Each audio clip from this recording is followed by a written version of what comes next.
Joining us now to take this forward, our former diplomat, Ambassador K.C. Singh. Ambassador K.C. Singh, the US, Donald Trump went on to say that this is a full and complete ceasefire. But why is the Indian government, in its formal statement, not saying so? They only choose to use the word stoppage. Look, both sides will be taking a position which is now for domestic politics to explain to their own people why they have stopped at this point. And the crucial thing is what Marco Rubio has said, because the Americans have mediated, and he's saying that there'll be talks on a wide range of issues. It's difficult to imagine that without some kind of a commitment the Americans would have given to Pakistan, that they would have backed off so quickly. So there is obviously some commitment. They may not be open talks, they may be back channel talks, but the issues on the table would be different. It's not going to be like the composite dialogue in the past, where there was Kashmir and then there were 6 or 7 other groups of issues, which never worked. A number of prime ministers tried it. It did not work because Pakistan will show impatience because we cannot move on the Kashmir issue. Then either terrorism will intervene or they will stop the trade, they'll stop one of the other low-hanging fruits, which were easily possible. And what's difficult about conducting trade between India and Pakistan. So that is, I think, discarded. There is now a new approach. From Pakistan's point of view, the gain is that the policy, like in the past, the policy of dialogue and discussing Kashmir and then terrorism interrupting had failed. Also, the policy of this government is saying no talks, and we will not talk to them. And constitutional changes were made to integrate Kashmir fully into India and saying it's not a dispute. So Pakistan has at least forced some kind of talks. Now, what those subjects are remains to be seen, but definitely 2 subjects will be there. One is terrorism. India will take up terrorism. And I think Pakistan will take up the river waters issue, which is crucial. So therefore, India has also said that we want to renegotiate the Indus Water Treaty. You can't now say it's in abeyance and we'll be letting water out and stopping it again. Then the ceasefire will break. So that is why a dialogue is essential, to assume that we can keep doing what we want and Pakistan keep doing what they want. So, Ambassador K.C. Singh, not going to work. Essentially, you're saying that in all practical purposes, this is a ceasefire. India is not using the term right now for certain political reasons, because further details of what was discussed in the DGMO meeting earlier this afternoon, that is yet to be worked out. Absolutely correct. They'll become obvious if there's no firing, and particularly firing across LOC stops, then that means it is a ceasefire. Now, Pakistan can't say across the international border we'll not throw anything, but LOC is a different matter. That remains to be seen, whether that is how they take the position. But there is one danger in this, and the danger is if India says, look, we punish them for terrorism, and this will be repeated if there is more terrorism, which means, in a sense, you're giving the authority to any single terrorist or 2 terrorists in Jammu and Kashmir or 2 persons who commit any atrocity. They can start a war between India and Pakistan. So, that we have to be careful about, that whether it's very difficult to figure out if, say, 5 people are killed or 6 people are killed. Pakistan's got it done, or it's somebody who's just gone haywire in Jammu and Kashmir. So I think it's a very crucial moment. But Marco Rubio, to say we will not have any talks at all, I think that flies in the face of Marco Rubio's remarks. He's mediated. They're saying we have mediated. Now, mediated means what? They've not said we made Pakistan withdraw. They've not said we told India not to do it. Mediation means that some kind of terms have been worked out. What those terms are will not be immediately available. Both sides will try convincing their own public opinion that they are the winners. So there are many wins that India has got. We managed to go to the heartland of Lashkar-e-Taiba and Jaish-e-Mohammed, which we have never done before. So it set a precedent that we can do it again if we find a link to one of the established groups and ISI. And I think Pakistan made a very serious mistake in having senior army officers and police officers at the funeral of people who died in the attack, Jaish-e-Mohammed and Lashkar-e-Taiba. The link was very obvious. So Pakistan also has Right. lessons to learn. They'll have to stop supporting terrorism. But India has a new weapon. The new weapon doesn't have to be missiles. It's water. And I think Sure. that's now on the table. We'll say Kashmir is not on the table. Water's on the table, Sure. terrorism on the table. You scale that back, and we will not, we will discuss equitable distribution Right. of the river waters. Whereas in the past, we used to get Kashmir on the table, and that was a problem. Right, Ambassador, interesting dynamics there. Ashmit coming in here from the Delhi studio. Ambassador, the question I want to ask you is, you said that India has taken a lot of punitive action and in doing so has given a lesson to the leadership inside Pakistan. What I want to ask you is that when we look at the genesis of this entire issue, it began with their army chief, Munir, giving out certain statements, certain hardline statements, and that has been the finding, that he's more hardline. His predecessor, Bajwa, was somehow more reasonable. Does this now compel him to fall along the lines of the conduct that we've seen with respect to Bajwa, or will he continue to harden his stance going forward from here? No, I think his gambit has failed. And number of times when the army chiefs like Kargil, Musharraf was sacked after that. He then went in for the military coup. But an interesting thing has happened, which is that Nawaz Sharif is back in Pakistan from London. All this has happened after Nawaz Sharif attended a army and controlled by them. Nawaz is disliked by the army because, as you know, he had an open fight with Musharraf. So the fact that Nawaz is back, and Nawaz is very close to the Saudis, the fact that he's back, you may find changes in Pakistan which can include the shifting of General Munir at some stage, or political changes, whether Shahbaz can hang on to his post or the brother may come in. But Nawaz there is going to change the dynamics of internal politics and the relationship between PMLN and the military. I don't think Munir can get away with it. They can tell all the lies they want to the people, but the core commanders know it. The senior leadership of military would know the hit they've taken, and it'll be difficult for Munir not to pay a price.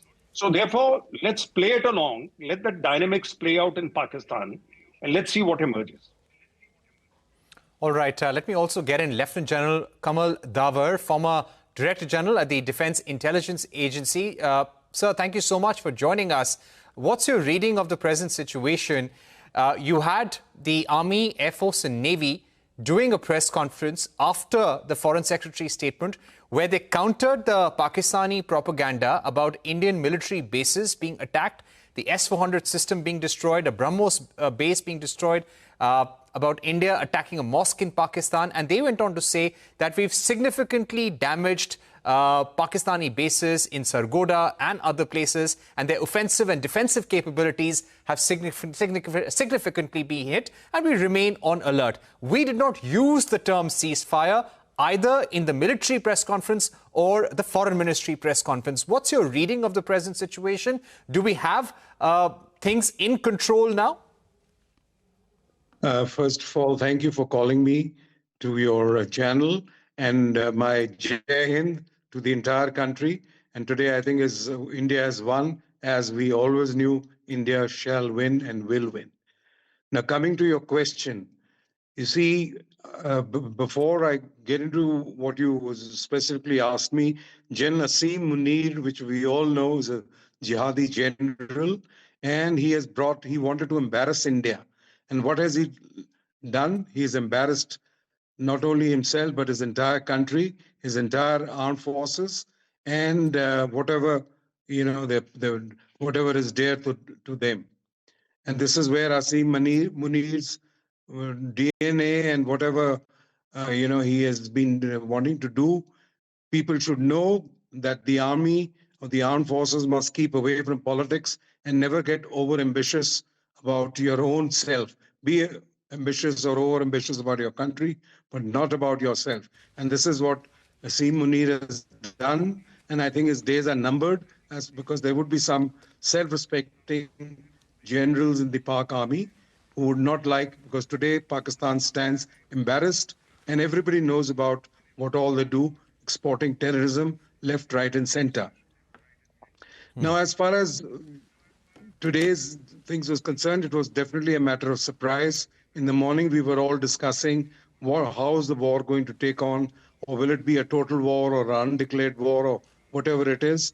And in the late afternoon, events have surprised everybody, and I think it's been a pleasant surprise. And I'm glad to say that, there is a ceasefire or whatever you like to call it, because innocents were dying for no rhyme or reason. We had 16 or 18, in Punch and Uri, as you know, people, unnecessarily died because of Pakistan's artillery shelling. Even a Gurdwara Sahib was,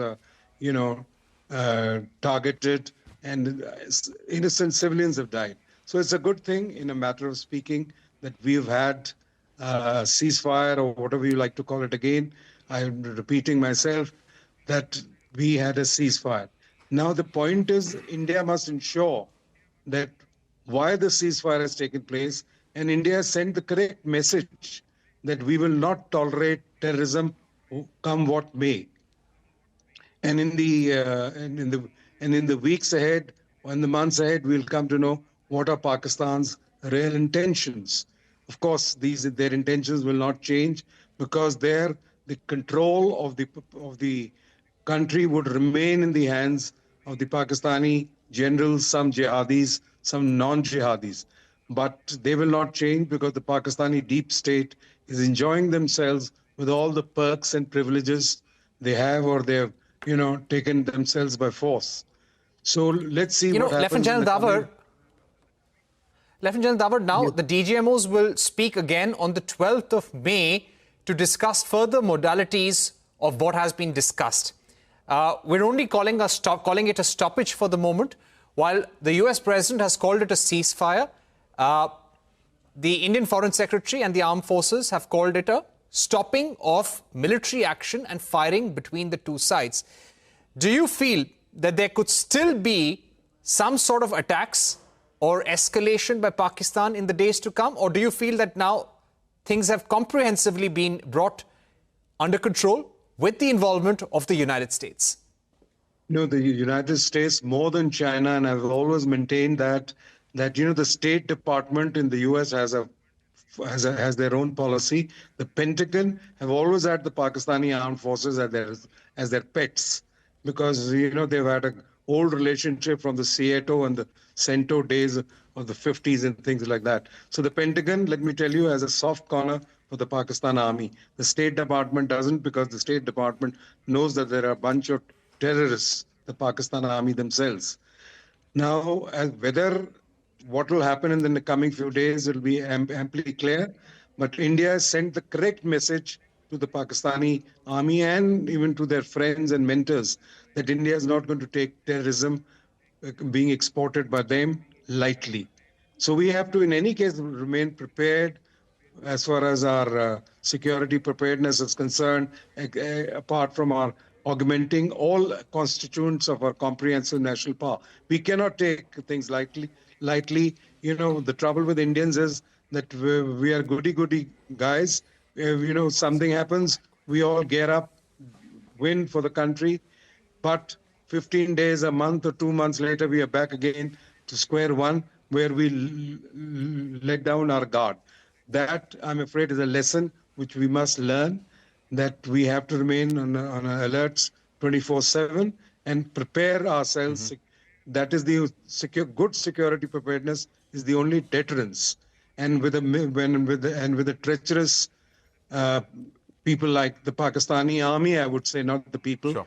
The Pakistani army, who's an important constituent of their deep state, and they have their terror tanzeems who also behave like, right. Absolutely under the Pakistan army. So we have to remain very careful. Right. Lieutenant General, let me just come in with one more question. You spoke of learning lessons. We're seeing a very different complexion as far as the conflict is concerned. We're seeing aerial attacks. We're seeing high-precision weapons being used. And that in combination with the doctrine that India has now adopted, that any act of terror will be deemed an act of war. Does this now lower the threshold for conflict between the two countries, now with the new complexion of aerial weapons and a new doctrine in hand? That's a very good question, very pertinent question. As we all know, that the contours of warfare keep changing, they're very dynamic. And with technology coming in a big way, technology is, I think, outstripping some of our old ideas and thoughts and doctrines and what have you. So, as a matter of fact, one of the good things which will emerge out of this conflict that we've had for the last few days is that how do we now reshape the battlefield, because the battlefield is there, it'll always remain. So instead of getting surprised, we have to sort of change our doctrines and go very deeply into it. And this particular conflict, we've all been writing and delving upon the lessons from the Ukraine-Russia war, and where also these UAVs, the drones, and unarmed combat vehicles have been used and all that. But we'll have to now, in our context, we'll have to study very, very hard, very dispassionately, so that we come to the right conclusions and we equip ourselves very well. Because as one of the things which came out was very surprising, that the Pakistanis were using very cheap drones and India was firing, the S-400 and the missiles and things like that. Of course, that is all farce as far as the Pakistanis' information warfare was concerned. But I'm sure all the three services are going to put their heads down and see and analyze that what are the lessons we have to learn, because these are the lessons which technology is driving us to, certain aspects as far as the contours of warfare are concerned. And I'm sure we'll be wiser in the coming days, in the coming weeks, and adapt ourselves to even, certain weaponry, which is much more cheaper, but if not equally effective, quite effective, cost effective to be, so that we can incorporate them in our arsenal. Right, Lieutenant General, I'd like to thank you for that perspective. So, as well as Ambassador Singh for joining us and sharing your thoughts, many lessons to learn as we look ahead on Monday, the next round of talks between the DGMOs. But with that, we're heading into a very short break, but don't go anywhere. We'll come back with lots more special reports on the other side, or as far as India-Pakistan military action stoppage is concerned. We'll be back in just a bit.